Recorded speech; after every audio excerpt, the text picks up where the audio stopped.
So I never thought I'd be writing this, but I guess I need to get it off my chest. Maybe get some outside perspective. It's a long one, so buckle up. I come from a family where things aren't exactly ideal.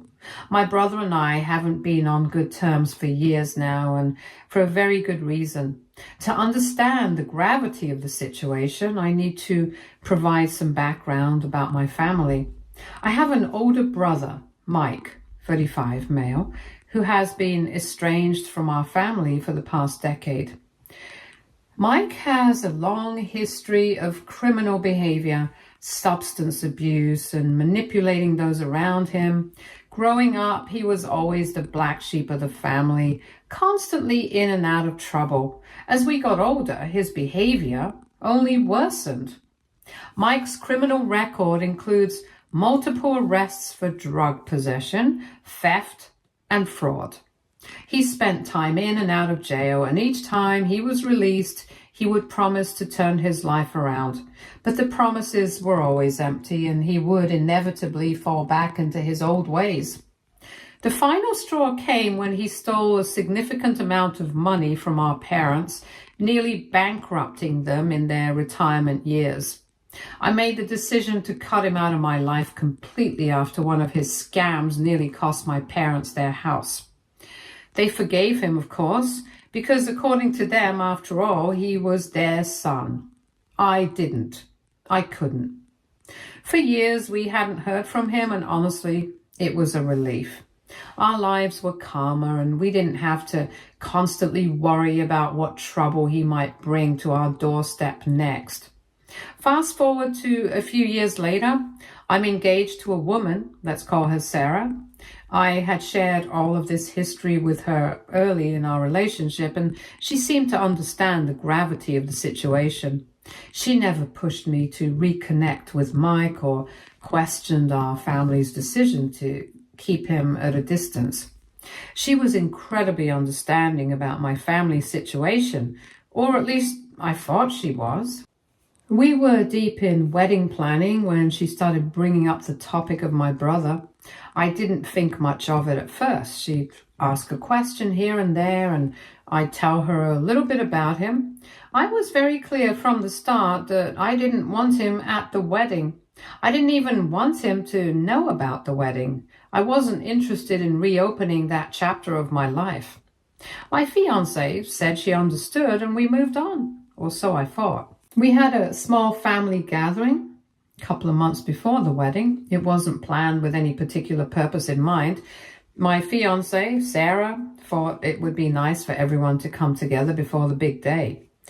It seemed innocent enough, a chance to catch up and share some laughs and build up excitement for the wedding. My parents, a few cousins, and some of our close friends were there. I remember thinking it was going to be one of those easy, casual evenings where nothing major happened. I couldn't have been more wrong. As we sat around the table, everyone deep in conversation, Sarah stood up. At first, I assumed she was going to say something about the wedding or maybe thank everyone for being there. I didn't expect her to make any big announcements. Why would she? We had already been over every detail of the wedding plans together, and as far as I knew, everything was set. Out of nowhere, she, in the middle of dinner, stood up, a determined look on her face, and announced to the entire group that she had made a decision. She was inviting my estranged brother Mike to the wedding. Her words hit me like a punch to the gut. I remember staring at her, completely blindsided. The room fell silent immediately. Everyone else seemed just as stunned as I was. It was like she had ripped open a wound I'd spent years trying to heal. I saw the look of satisfaction on her face, like she believed she was doing something noble, something that would make everything right.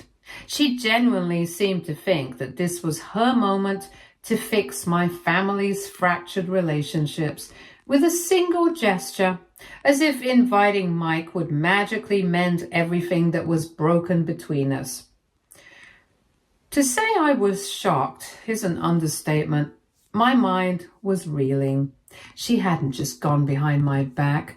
She had taken it upon herself to undo years of painful history without any consideration for how it might affect me or our relationship. Worse still, she didn't even consult me about it.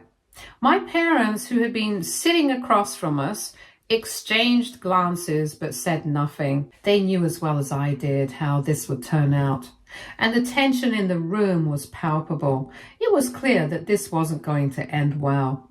In that moment, all I could think about was everything I had shared with her about Mike's past, his manipulative tendencies, his criminal record, and how he had nearly destroyed my family with his lies and deception. I had made it clear from the beginning that he was not someone I wanted in my life, let alone at my wedding. But here she was, completely disregarding everything I had told her and deciding for herself what was best for us and for me. I tried to stay calm at first, explaining to her again why inviting him was a terrible idea. I laid it all out once more, recounting how he had taken advantage of my parents, nearly costing them their house, and how he had lied and manipulated everyone around him. I explained that this was not about holding a grudge, but about protecting myself and my family from more pain. But Sarah didn't see it that way. She wasn't backing down. She argued that it was time for forgiveness, time to let go of the past, and that I was being cruel for not allowing him a second chance. To her, this was an act of compassion, a chance to reunite a broken family. To me, it was reckless and selfish. She went on to say that if I didn't allow him to come, she would have to reconsider the wedding altogether because she didn't want to marry someone who couldn't be compassionate toward their own family. That was the moment I realized how deep into this idea she was. To her, this was about being a hero, about fixing something she didn't even understand. She made me out to be the villain, the one holding on to grudges while she was the savior trying to mend broken ties. I tried reasoning with her, but she wasn't having any of it. In the days that followed, the arguments escalated, and it became clear that she wasn't just talking about inviting him. She had already reached out to him. She had been messaging him for weeks, and worse, she had already sent him money.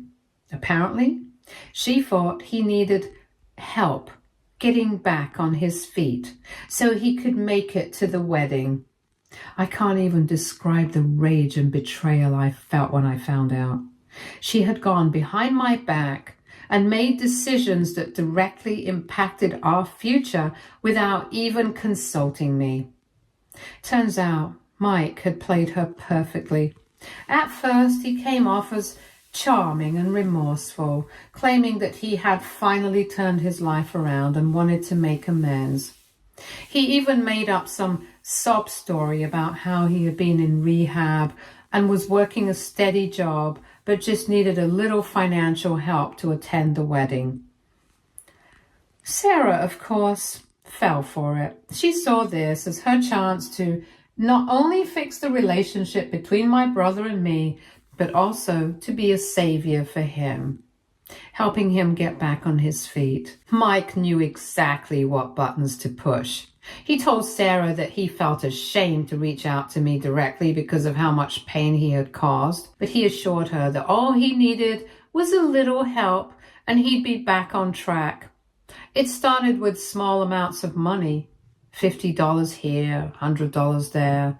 First, it was for gas money so he could come to meet us before the wedding, then for clothes because he claimed he didn't have anything appropriate to wear. Sarah, being the kind-hearted person she is, didn't question it. As the weeks went by, Mike's requests grew more frequent and more urgent. Suddenly his car had broken down and he needed $500 for repairs. Then, out of nowhere, he claimed his landlord was threatening to evict him because he was behind on rent, and he needed $1,200 to stay in his apartment. He even made up a story about how he was working hard to support a sick friend who was depending on him, using every trick in the book to tug at Sarah's heartstrings. By the time Sarah realized what was happening, she had already sent him close to $3,000. It wasn't until Mike's excuses started getting more bizarre, like asking for money to pay off old debts that suddenly resurfaced, that Sarah began to question his sincerity. She confronted him, and that's when Mike's attitudes shifted. He became more aggressive, blaming Sarah for not understanding his struggles and accusing her of not caring about his family. When she finally came to me asking for my help, I told her no. I wasn't going to bail her out of this mess. I had warned her from the beginning, but she chose not to listen. I told her that if she couldn't see how dangerous and destructive my brother was, then we couldn't move forward with the wedding. There was no trust left. The relationship was over. She tried a lot to convince me that we could still fix things, but it's too late. After all the hours that I had spent explaining to Sarah how Mike had emotionally damaged me, I don't have a single ounce of energy to get back to the same road. I can't marry someone who thought they knew better than me about my own family, who disregarded my boundaries so completely. I called off the engagement that day. I'm very conflicted and confused right now, so I could use any words of guidance. What do you guys think?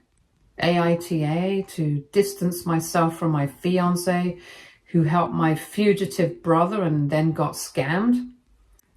Update 1. It's been a few days since I ended the engagement and things are still messy. Sarah has been texting me non-stop trying to explain herself. She has apologized repeatedly, saying that she was just trying to do the right thing by helping my brother. She insists that her heart was in the right place, but it's clear to me that she still doesn't fully understand the gravity of what she's done. She's lost a significant amount of money to Mike, and now she's scrambling to figure out how to get back on her feet. At first, I tried to ignore her messages. I needed space. But she started reaching out to my family as well, begging for them to talk to me on her behalf. My parents, while devastated by everything that's happened, have respected my decision to cut her off. They know what my brother is capable of better than anyone. They were hurt by Sarah's actions too. She reopened wounds that we had worked so hard to heal. Still, Sarah won't let it go. She keeps sending long emotional texts about how she was only trying to help and how she didn't realize how deep the issue with Mike truly was.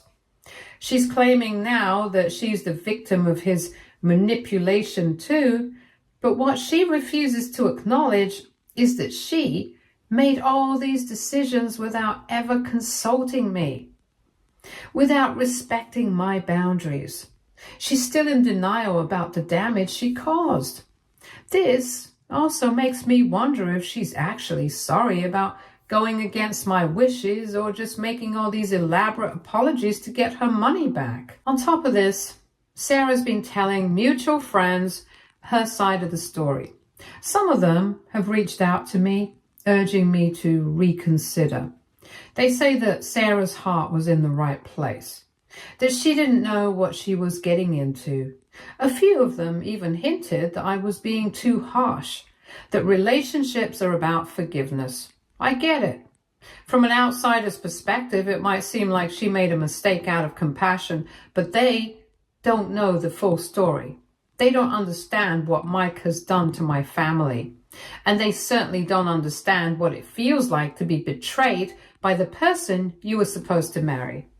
Honestly, I feel for Sarah in a way. She's lost more than just the money. She's lost the future we were planning together. But this whole situation has only reaffirmed that I made the right decision. Trust is everything in a relationship, and once it's broken, it's almost impossible to repair. I needed someone who respected my boundaries and trusted my judgment when it came to my own family. Sarah didn't. In the midst of all this, I decided to check back in on the post I originally made about the situation. To say the response was overwhelming is an understatement. There are thousands of comments ranging from people who fully supported my decision to those who thought I had overreacted. For those of you who supported me, I want to say thank you. Your words have been a source of strength during what has been an incredibly difficult time. You reminded me that I'm not crazy for standing my ground and protecting myself from my brother's toxicity. I've been through a lot with Mike, and those scars run deep. I appreciate every message and every word of support that has come my way. For those who didn't agree with my decision, I get where you're coming from too. You're entitled to your opinion, and maybe from the outside it seems like I was too harsh or that I should have been more understanding towards Sarah, but you have to understand where I'm coming from. All I wanted was to move on from that bitter part of my life with Mike, to leave the past behind and build a new future with someone I thought I could trust. But instead, Sarah brought it all back. She reopened old wounds that I had worked so hard to close. She didn't respect my wishes or understand the boundaries I had set to protect myself and my family. Some of the comments were brutal, calling me cold-hearted or accusing me of abandoning Sarah when she needed me most. And to those people, I'd ask, how do you rebuild trust with someone who's broken it so completely? How do you move forward with someone who prioritizes their own judgment over your lived experience? In the last couple of days, things have escalated even further. Sarah hasn't just been contacting me or our friends. She's now starting to reach out to Mike again. I can't even begin to describe how frustrating that is. It's like she's still holding on to the fantasy that Mike will turn things around if she just helps him enough. She's even floated the idea of trying to get back the money she sent him, but knowing Mike, that's never going to happen. He's gone off the grid again and probably laughing all the way to the bank with her money. To make matters worse, Mike has started contacting my parents too. He's using the fallout between Sarah and me to weasel his way back into their lives, claiming that he's sorry for everything and that he wants to make amends. My parents aren't buying it, but it's just another layer of stress added to an already volatile situation. And as if all of this wasn't enough, I got wind that Sarah's been contemplating reaching out to a lawyer. I don't know if she's thinking about trying to recover the money she lost or if she's just grasping at straws to somehow salvage her reputation. Either way, it's exhausting. I'm trying to move on from this mess, but it feels like every time I take a step forward, something pulls me back into the chaos. I don't regret calling off the wedding, that much I know for sure. But the aftermath is more complicated than I ever could have imagined. Right now, I'm just trying to focus on myself, on healing, and on figuring out what my next steps are going to be. All I know is that this chapter with Sarah is over, and it's time for me to start a new one on my own. Update 2. Hello, people. It's been a few days since the last update, and things have taken a turn I didn't expect. I thought the chaos surrounding Sarah and Mike had reached its peak, but apparently I was wrong. To start, I've made the decision to help Sarah deal with the legalities of the situation. Before anyone jumps to conclusions, no, this doesn't mean the wedding is back on, and no, I'm not reconsidering my decision to end things. That ship has sailed. I've made my peace with it. But seeing Sarah unravel, facing all this financial mess because of Mike's manipulation, I couldn't just stand by and watch her fall apart. I'm not heartless. We shared years together, and even though she hurt me deeply, I don't want to see her completely destroyed by this. We had a long conversation a couple of days ago, probably the most civil one since everything blew up. I explained that while I wasn't interested in rekindling our relationship, I was willing to help her navigate the legal mess with Mike. She seemed relieved, though there was still a flicker of hope in her eyes, like maybe, just maybe, if I helped her, I'd change my mind about the wedding. But I was firm. I told her there was no going back. The trust between us is shattered. I can't rebuild something that's been broken so fundamentally. She cried, but this time I think she finally understood. Now, onto the more dramatic part of this update, something I honestly didn't see coming. After we started looking into ways to recover the money she lost to Mike, we found out that Mike had used her information to open credit cards and take out loans in her name. Thousands of dollars in debt, all tied back to Sarah. She had been sending him money directly, but Mike took it even further. He used the personal information she provided while trying to help him get back on his feet to open up a series of accounts without her knowledge. He had access to her financial details and he exploited them in every way possible. When Sarah found out, she was completely devastated. I think that was the moment it truly sank in for her that Mike wasn't just a troubled man down on his luck, but a full-blown con artist who had no intention of ever doing the right thing. Her face, when we got the news, I can't say I felt good about it, but there was a twisted sense of validation. This is exactly why I had cut Mike off years ago. He's always been like this, and no amount of money or kindness would change that. Sarah is now looking into legal action against Mike, but tracking him down is going to be a nightmare. He's gone underground again, probably hopping between states using whatever money he's swindled from Sarah to keep himself afloat.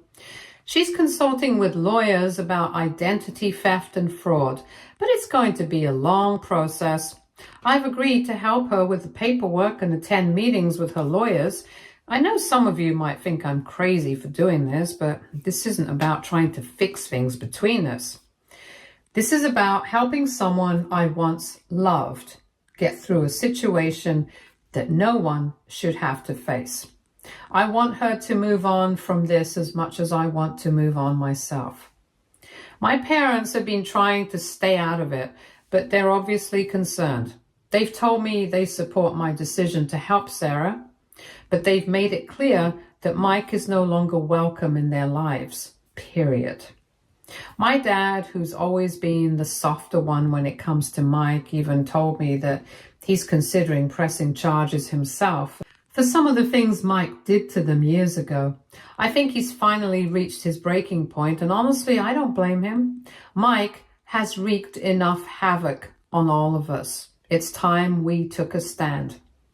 Things between Sarah and me remain cordial but strained. There's no romantic tension, no longing for what could have been. We both know the wedding is off for good. But now there's a strange kind of camaraderie between us, a sense that we're both in the trenches, fighting to get out of the mess Mike has left in his wake. I've set clear boundaries, though. I'm helping her with the legal stuff, but once this is over, we'll go our separate ways. She seems to be respecting that, but there's still an occasional look or comment that makes me wonder if she's holding on to some hope for reconciliation. On top of all this, I've started getting strange messages from Mike. After disappearing for a while, he's somehow gotten wind of the fact that Sarah is going after him legally, and now he's trying to spin his own story. He's sending me these long, rambling texts about how he's misunderstood and how Sarah's blowing things out of proportion and how I should have just let him come to the wedding. It's bizarre, and honestly, it makes me wonder if he's losing his grip on reality. The more he tries to manipulate the situation, the more I realize just how deep his issues go. He's not just a con artist. There's something seriously wrong with him mentally and emotionally. I blocked his number, but part of me is bracing for whatever stunt he's going to pull next. Knowing Mike, this isn't over. He'll try something else. He always does. For now, though, I'm focusing on helping Sarah untangle herself from the legal nightmare, and then I'm done. No more Mike, no more Sarah, no more drama. I need to move forward with my life and finally put this chapter behind me. Update 3. It's been a long while since my last post, and I figured I owe everyone an update. A lot has happened since then, and while some of it has been incredibly stressful, there's also been a strange sense of resolution. I don't know if I can say everything is tied up neatly, but at least there's some clarity now. After we discovered that Mike had opened credit cards and taken out loans in Sarah's name, we immediately consulted with a lawyer specializing in identity theft and fraud. Sarah was in pretty bad shape, mentally, exhausted, anxious, and devastated. She'd lost a huge chunk of money directly to Mike, and now she was saddled with thousands of dollars of debt she didn't even know existed. The lawyer confirmed what we feared. Mike's actions were clear-cut identity theft, which meant we had solid legal grounds to pursue charges. Identity theft is a serious crime, and in our state, the penalties are significant. The lawyer explained that we needed to file a police report immediately to initiate the process. Once we did that, the banks and credit agencies would start an investigation and put a freeze on the fraudulent accounts. Sarah and I spent hours gathering all the evidence, bank statements, text messages, emails, anything that could show a pattern of deception on Mike's part. It was draining, but it had to be done. The hardest part was going to the police station to file the report.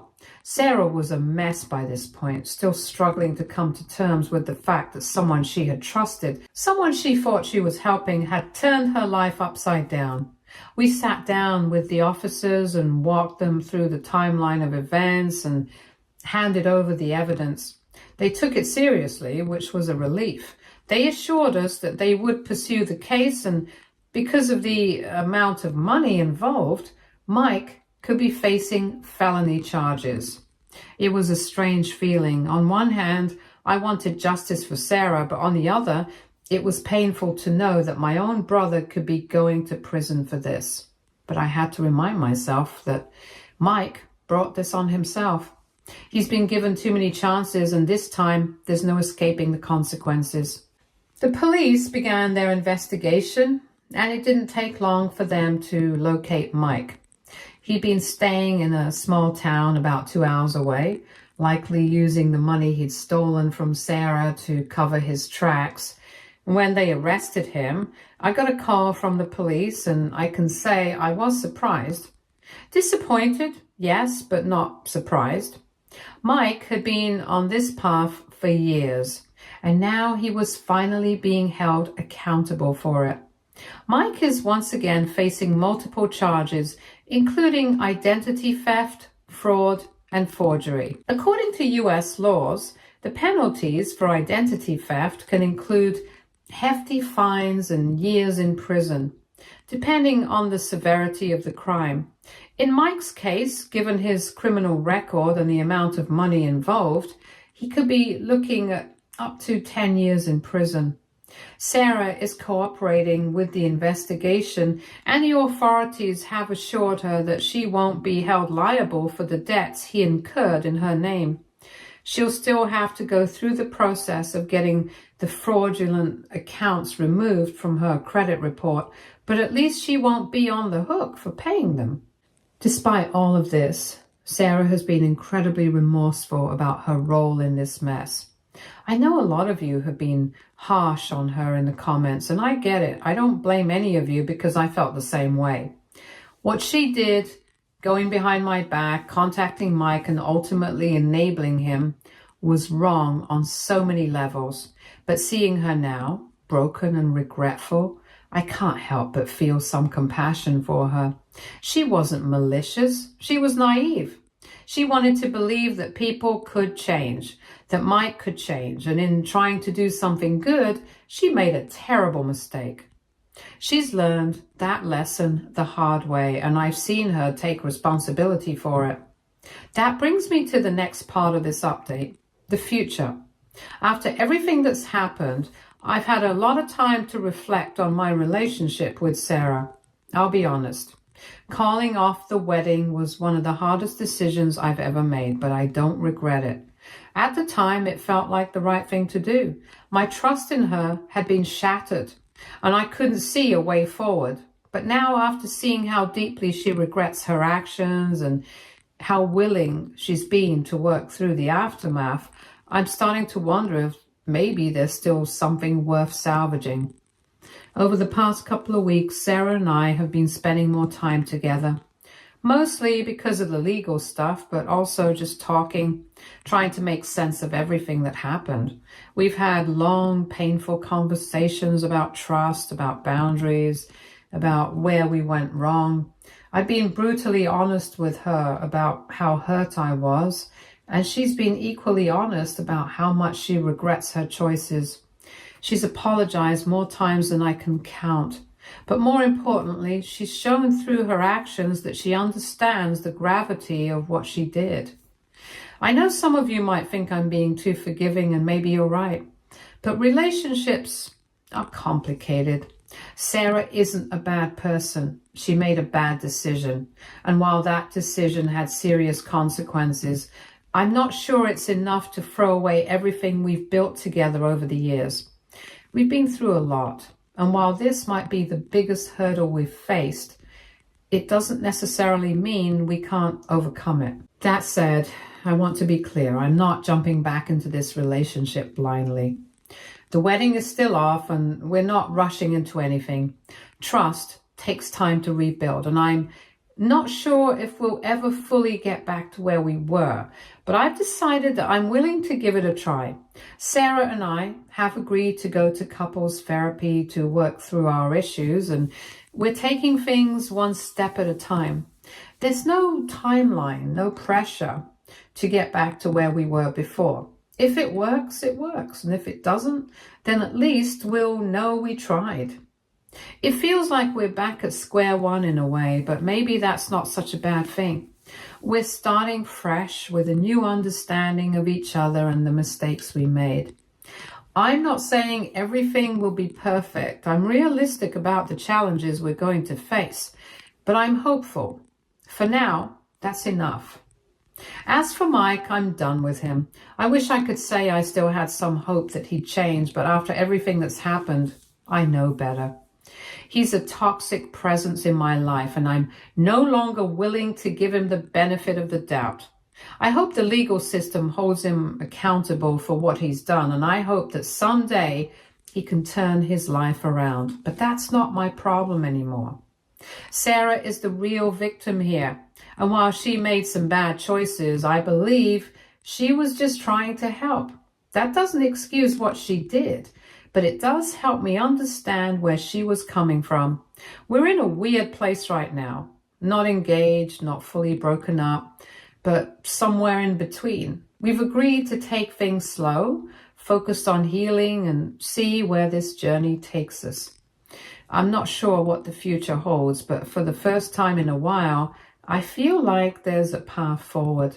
Whatever happens, I'm going to keep focusing on what's best for me, for Sarah, and for our individual healing. Maybe we'll make it. Maybe we won't, but at least we're trying. Thanks to everyone who followed along with this roller coaster of a story. Your advice and support have meant a lot to me. Even if I didn't always agree with all of it, here's to new beginnings, whatever they may bring. Stay tuned for more stories from our girl relationships.